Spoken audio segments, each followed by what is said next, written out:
My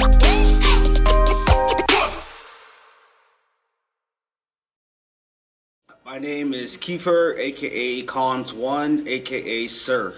Nice, nice. How'd you get the name? What is Con? So Con is an acronym for knowledge over nothingness. It's just like the constant evolving of everything you indulge yourself into.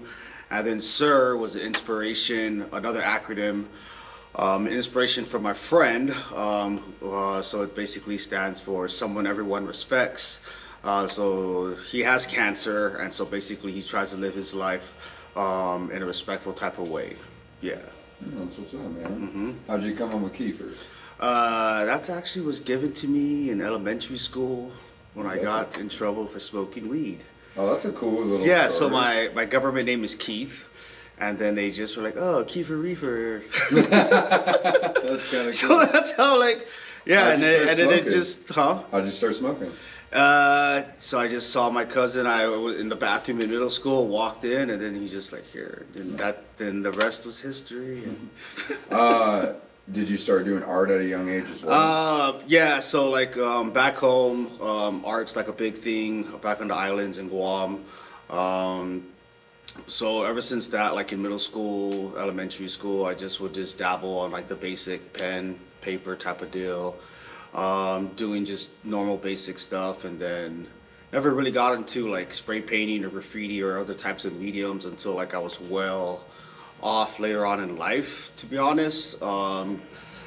Graffiti, like actual graffiti, I've been doing that like for maybe about 2 to 3 years, but getting it honed in more to like doing murals and characters and other things and just letterings and characterizations and stuff like that. I would say about maybe 2 to 3 years. And that's since starting with Graffiti Park. Nice, man. About 2 years ago. Yeah, so I just been like evolving more with meeting different people in Vegas in a sense. Yeah. So did Graffiti Park push you to do stuff that you didn't typically do before? Oh, most definitely. It made me. Almost. I felt like every project was definitely out of my elements. I was definitely uncomfortable doing most of the projects I've done with the elementary schools with Graffiti Park. But yeah, even at that, with it, I just felt like with other artists, seeing on how like they approach stuff, getting the support and the constructive criticism, like it was able to feel that I feel like I keep setting myself like a different bar, a different standard, exceeding that, and then always breaking the limits, I feel. So where are you from, man? I'm from Guam. That is halfway across the world. We're about a day and a half ahead of America, and we're like 3 hours south of Japan, like the last territory of the U.S. Yeah. A lot of people will be working at the airport just sort of flying back and forth. Yes, sir. Man, it's a far travel, I'll tell you. Yeah. But family's a big thing for you guys. Most definitely, that's part of the culture. Being very genuine, just be very kind. We're very big on just like mutual respect, like one-to-one respect Do you type of feel style. like Graffiti Park has that family and I feel it mindset? does, just because of like the different ethnic backgrounds and different walks of life of different people that I've encountered with here at Graffiti Park. But then just seeing how like within them they take what their background is and they just amplify that through art and everything. Like I think that's pretty beautiful and pretty amazing at that. And then just to grow and learn off of it.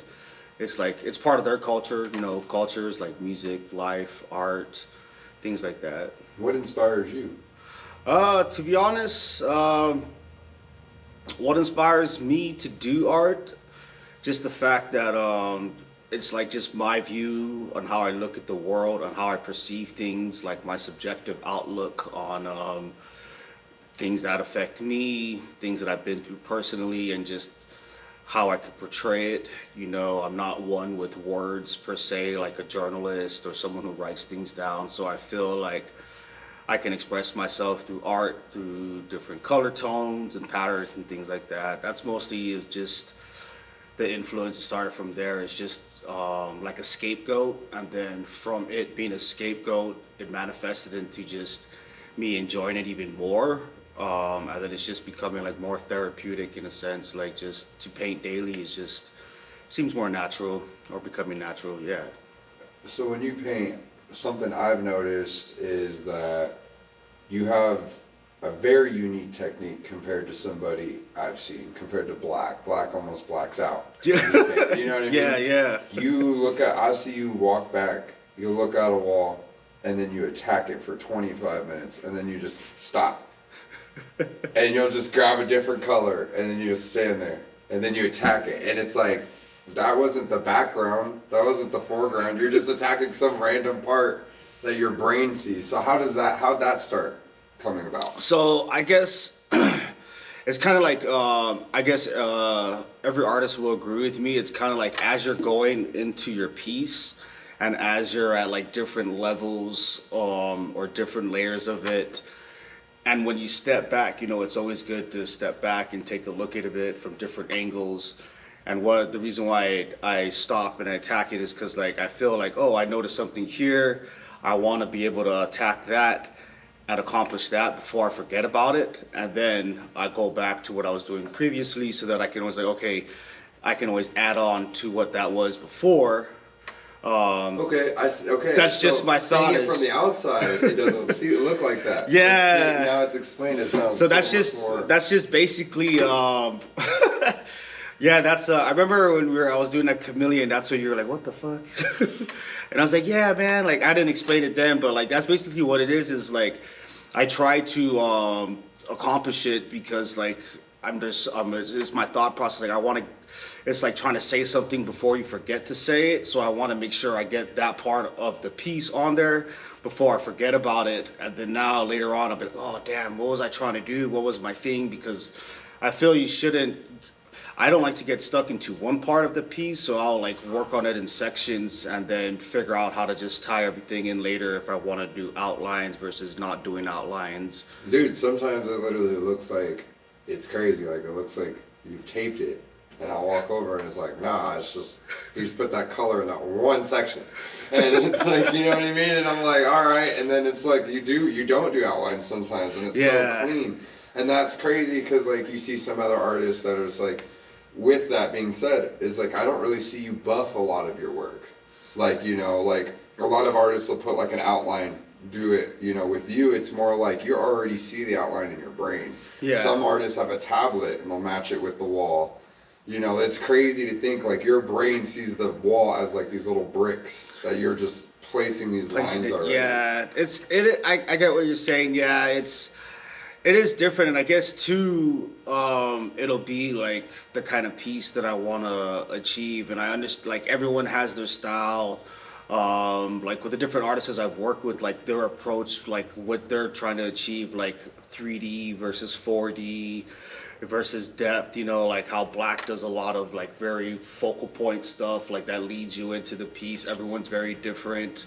And how they do their things. But for me, I don't know. I'm very like I look up a lot of like European influence on style and how they do their art, and a lot of it is really like you have a wall there, but the wall is also not like just a wall to me. It's like it's also another layer that you need to incorporate as well. So like that's already one layer of your art that's already accomplished without you even having it there to put work into it. So that's how I think about that.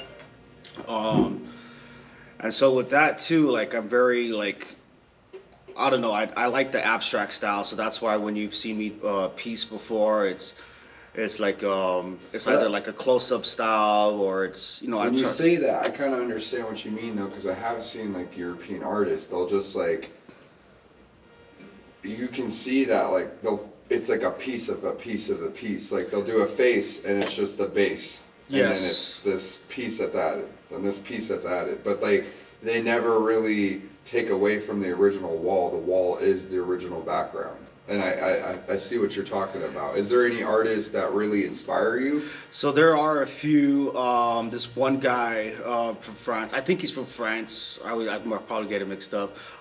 His name is, I think it's Sophles or Sofles. But his approach on it, on like doing art, like he does a lot of reverse pieces on glass.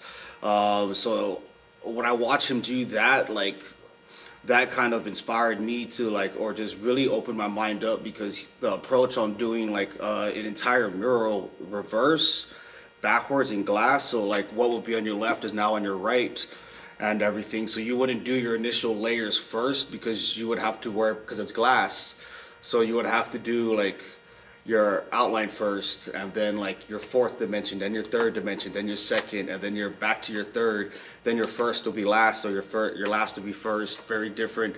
So watching him paint like on different styles like that, and just do everything one time shot crisp, and then if there's a mistake there, or you can tell it's a mistake, he'll just, well, that'll just be part of my piece now. So that's really what I notice, is like, oh, they just keep going, whatever's there, just keep going and add on, like don't worry about, oh, that's not supposed to be there. So I just keep feeling like how they work with their approach, and like their approach to colors, like that's what really blows my mind, is they wouldn't use like the repertoire of like using the color wheel. It just blows my mind too, because they use colors that are very contrasting, very demanding, but yet they both complement each other like in the weirdest way ever. Like, I don't know, that's like just European styles. That and then this other guy from Australia, his name is Tristan Eaton, or he's pretty game. I had the pleasure of watching him paint like a 7-story building in Guam, part of this group called Powwow, and basically he does that style as well too. It's just abstract cut, crisp, clean lines, very complimenting colors you wouldn't think that'll be there. And the piece just says it all, and it's just like crazy guerrilla advertisement style mixed with European, almost like they're taking it back to the old school like Van Gogh style, little bit of Renaissance eras mixed. But yeah, it's very smooth and palatable. That's why I like it. What paint companies do you enjoy for color palettes? For color palettes, I really like 94s by Montana's. I just really like the way they have their color schemes, and then basically the blending is everything with it is just great. On top of that, for like multi-surfaces, I love Yardmaster. I believe that's a German brand, I think. But I mean, the paint on that is just as good as 94s, but it's just like, just very earthy colors, like earth tone, a lot of earth tone colors. Yeah, it hits good on like multiple surfaces. If you have to do like from metal to wood to tin, to concrete to brick, it's just everything is consistent. Nice. What's like, have you noticed that you use a couple different tips? What's your preferable tip? I do prefer the cream caps. Those are very good for right now. I'm learning how to like do a lot of big transitionings with like actual portraits. So I find that cap is pretty clean and decent as far as achieving those goals, especially for trying to do portraits and things like that. For the tone, the shading, the depths, for like lips and things like such, for fine details, I really like what that cap can accomplish. Yeah. Is there any OG caps you miss? The NYs, the New York Fatties, can't go wrong with those. And then the 49er caps, those blast. I love how they blast fat. But yeah, those caps are just straight OG. Can't go wrong with the New York Fatties. Yeah. Well, man, what does Graffiti Park mean to you? Graffiti Park to me, it means the world, because like when I moved from Guam to Vegas, I never thought that I could get involved within the city and the state as far as where I am now. 2 years ago, I was just doing stuff on like sketchbooks, canvases. Didn't even thinking I would get a free range of enabling to grow as an artist, to paint on such large scales at that. I feel Graffiti Park helps me hone my craft more, and it has evolved me since starting about a year and a half, almost 2 years ago with them. What's your favorite piece you've done with them? I'm sorry? What's your favorite piece you've done with them? I would say so far my favorite piece I've done with them would be at the Tate Tigers. We did Roaring to Success. I did a big Roaring to Success in the hallway transition to the gym into the kitchen. That was my favorite piece, on top of doing a collaboration with the Have-Nots. We did a tiger clawing through the wall in the gymnasium. So that was one of my favorite pieces, watching the principal and the kids and the teachers, their reaction to those two particular pieces that we collabed on. It really meant a lot. And then even on my very first school, Cambridge Elementary School, a couple of years ago, even with during the pandemic, watching the kids, like when the schools opened up again, and watching them just full on run through the hallways, being so ecstatic, being the teachers being blown away, like not even knowing what was going on, what was going to be provided for them, what they would come to see the school at that point.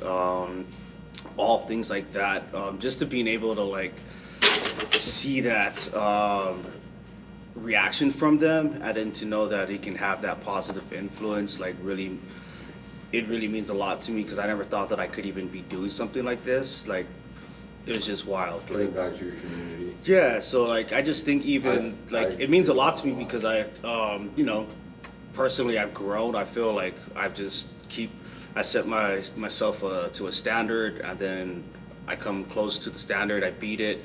Then I feel like with Graffiti Park, I'm always setting a different bar for myself. So I like the fact that like it's nonstop evolution, that I'm always evolving. I love it. So where do you see yourself? Where do you want to achieve?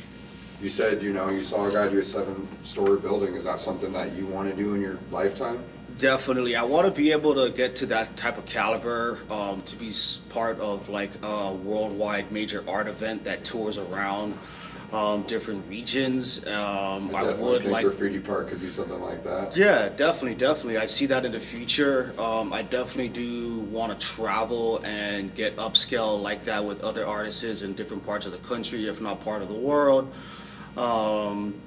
Yeah, like I painted in other countries other than America and Guam and stuff. So I feel like that'll be a great repertoire for Graffiti Park and the Graffiti Park family as well, to get out there and to get up on that level as well. Is there any artists that you want to collaborate, or you wish that you could collaborate with? You mean like professional artists? Yeah, even. Definitely. Oh man, that'd be crazy. There's definitely a long list of professional artists, like the OG scene. I would definitely love to get some pointers and tips, and just being able to just bless the wall with that dude would be amazing. Another favorite artist of mine, graph artist, is Does. Does one. He's amazing. His skill and repertoire of things, I would love to bless a wall with that cat. I didn't Softless. I would love to bless a wall with those guys as well too. Definitely. All right, man. The last question that I always like to ask is, what do you imagine Graffiti Park being?